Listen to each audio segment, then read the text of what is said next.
Hello everyone. आज हम बात करने वाले हैं 30 डेज की क्या पावर होती है। देखो, हमारे पास हर चीज़ की नॉलेज है, gratitude, scripting, imagination, meditation, affirmation, हर एक टेक्निक की हमें नॉलेज है, self love, self healing, self care.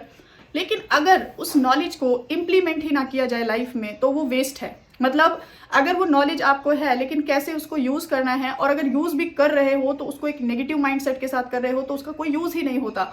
अब जिन लोगों को प्रॉब्लम आती है ना यहाँ पे कि 30 डेज का जो चैलेंज है वो हमसे कंप्लीट ही नहीं होता भी है तो नेगेटिव माइंडसेट के साथ होता है, या फिर हम बीच में गिव अप कर देते हैं, या सिचुएशंस ऐसी आ जाती हैं। तो आप लोगों को बस मैं इतना बताना चाहूँगी मोटिवेशन के लिए, मेरी जो पर्सनल एक्सपीरियंस रही है इस चीज़ के साथ वो ये है कि मैं जब भी ऐसा मन करता था ना कि अब नहीं हो रहा, मतलब अब बीच में छोड़ देना चाहिए या गिव अप करना चाहिए, उस टाइमिंग पे मुझे ऐसा लगता था कि माही अगर 30 डेज से पहले छोड़ दिया तो लाइफ टाइम ये रिग्रेट नहीं रहेगा कि 30 डेज पूरे होते तो शायद मैनिफेस्टेशन पूरा हो जाता।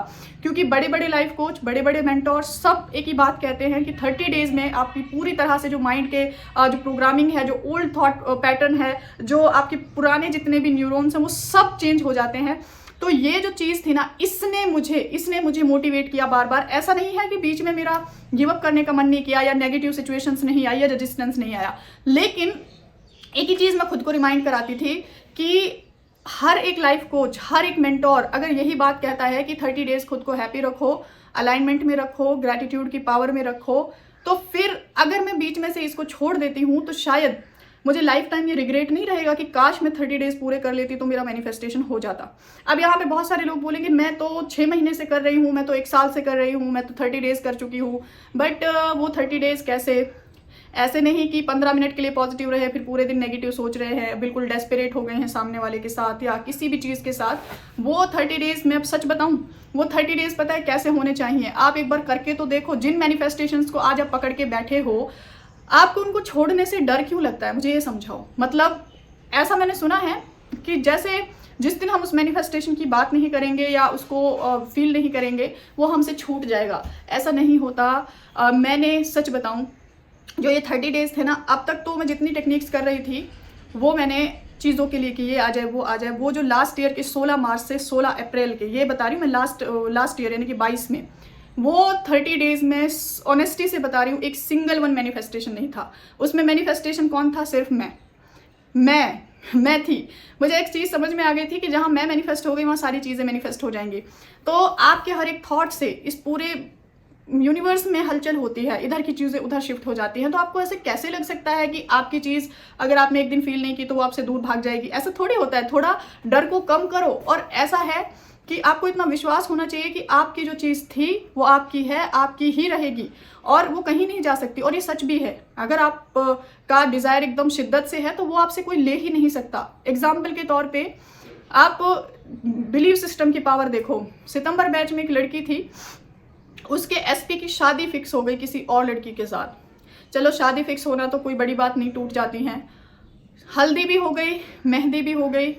कैन यू बिलीव कि उस टाइमिंग पे कोई इंसान ये बोल सकता है कि सब मेरे फेवर में होगा? मुझे दूसरे लोग आके बता रहे थे बैच से कि माहिदी वो खुद को कुछ कर ना ले, उनके एसपी के यहाँ शादी है। मैंने कहा देखो, जो होगा बहुत अच्छा होगा, हम कोई जादू टोना नहीं करते कि हम कोई पोटली बना के फूंक देंगे तो कुछ रुक जाएगा। मैंने कहा सब अच्छा होगा, सब कुछ अच्छा होगा। अगर वो शांत है तो हमें टेंशन लेने की ज़रूरत नहीं है। फेरों से पहले आपको पता है कोई दहेज की डिमांड के ऊपर वो शादी टूट गई उसी टाइम, उसी moment. Power of a thought, जो भी होगा मेरे फेवर में होगा। मेरा था, मेरा है, मेरा ही रहेगा। और ये हिस्ट्री क्रिएट हुई थी बैच में। आप सोच के देखो, 8 से 9 क्लास हुई, 9:30 से पौने 10 के बीच में मेरे पास मैसेज आया कि ये सब हो रहा है, और रात को 11, साढ़े 11 बजे, 12 बजे के करीब वो हैप्पीनेस वाले मैसेज देख रही हूँ मैं, ग्रुप में नाच रहे हैं लोग। मैंने कहा क्या हो गया? कहते हैं कि शादी टूट गई है। This is the power of your believe system. तो आपको क्यों डर लगता है? क्यों सोचते हो कि वो चीज़ आपसे छूट जाएगी या फिर वो चीज़ आपसे कहीं? एक लड़की से मैंने बात की तो वो बोलती है कि मुझे पिछले 1.5 साल से मैं एक चीज़ के लिए, कुछ मैनिफेस्टेशन के लिए, कुछ हर चीज़ करती रहती हूँ। मैंने कहा लेकिन मैं एक दिन के लिए भी उसे छोड़ नहीं पाती, यानी कि उस चीज़ को बोलना, लिखना, सब कुछ करना। मुझे ऐसा लगता है एक दिन के लिए भी छोड़ दिया ना, ये चीज़ मुझसे दूर चली जाएगी। मैंने कहा आप 1.5 साल से कर रहे हो, फिर आपके पास आई क्यों नहीं? क्योंकि आप डेस्परेट हो। और पर्सनल सेशन अभी ना बंद है क्योंकि अभी एग्जामिनेशन चल रहे हैं, तो पर्सनल सेशन में ले नहीं रही हूँ। अभी जब स्टार्ट हो जाएंगे तो मैं आप लोगों को इन्फॉर्म कर दूंगी। तो ये पावर होती है बिलीव सिस्टम की। ऐसे एक नहीं, ऐसे बहुत सारे केसेस मैंने देखे हैं। और एक और था, डिवोर्स केस था। 21 सितंबर को फर्स्ट क्लास थी बैच की और 26 सितंबर को उनका फाइनल डिसीजन होना था कोर्ट में। तो मतलब 1-2 दिन इंट्रो में चले गए। जब उन्होंने बताया तो मैंने उनसे एक ही चीज़ बोली, कुछ नहीं होगा, पावर रखो, पावर ऑफ योर थॉट। मतलब आपके थॉट्स की इतनी पावर है कि कुछ हो ही नहीं सकता।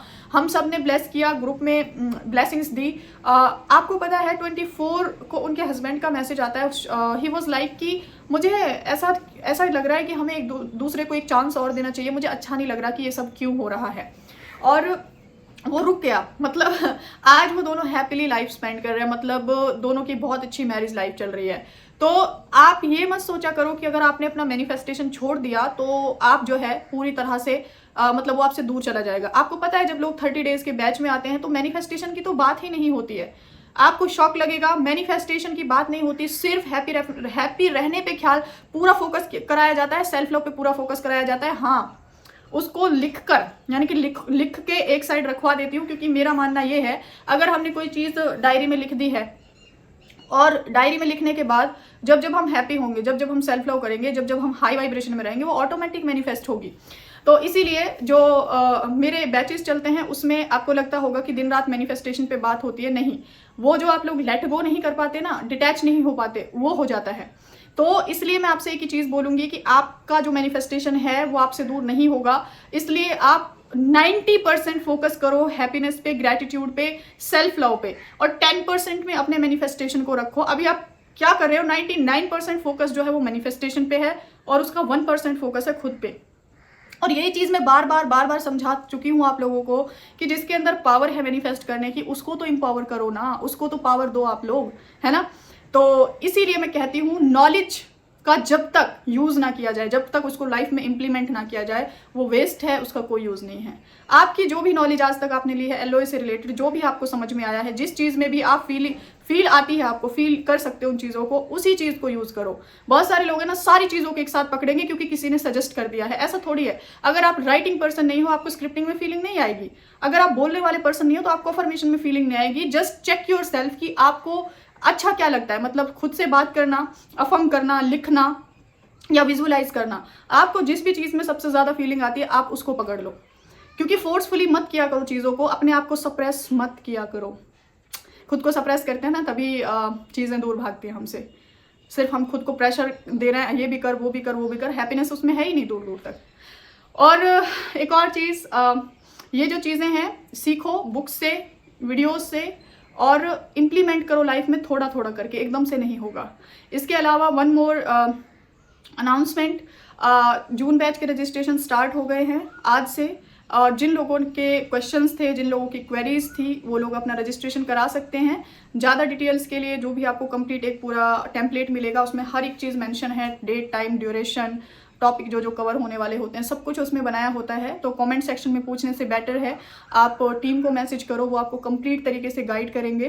तो इस मतलब आप अपना रजिस्ट्रेशन करा सकते हो, क्योंकि ऑलरेडी काफ़ी सारे रजिस्ट्रेशन पहले ही हो गए हैं। क्योंकि मैंने तो लॉन्च भी नहीं किया फिर भी हो गए, क्योंकि वो क्रेज़ है, वो एक कुछ भी लगा लो। और आप लोगों से बस मैं लास्ट में एक और चीज़ बोलूँगी कि आप डरो मत। डर हमेशा मैनिफेस्ट होता है, जिस बात का डर था वही हुआ। आपका मैनिफेस्टेशन आपका था, आपका है और आपका ही रहेगा। दुनिया की कोई ताकत उसको आपसे दूर नहीं कर सकती। इस डर में जीना छोड़ दो और खुद को भी ये रिमाइंड कराया करो कि मेरा मैनिफेस्टेशन मेरा था, मेरा है और हमेशा मेरा ही रहेगा। ये अपने आप को डेली याद दिलाया करो। और डर के नहीं रहना है। डर का कोई अस्तित्व ही नहीं है। डर हमेशा फ्यूचर में एग्जिस्ट करता है। मतलब अगर ऐसा नहीं हुआ तो, मैनिफेस्ट नहीं हुआ तो, फ्यूचर में ही डर एग्जिस्ट करता है। तो उस चीज़ का कोई यूज़ ही नहीं है, कोई फ़ायदा ही नहीं है। सो इसी के साथ मिलते हैं नेक्स्ट वीडियो में। Take care everyone and bye bye.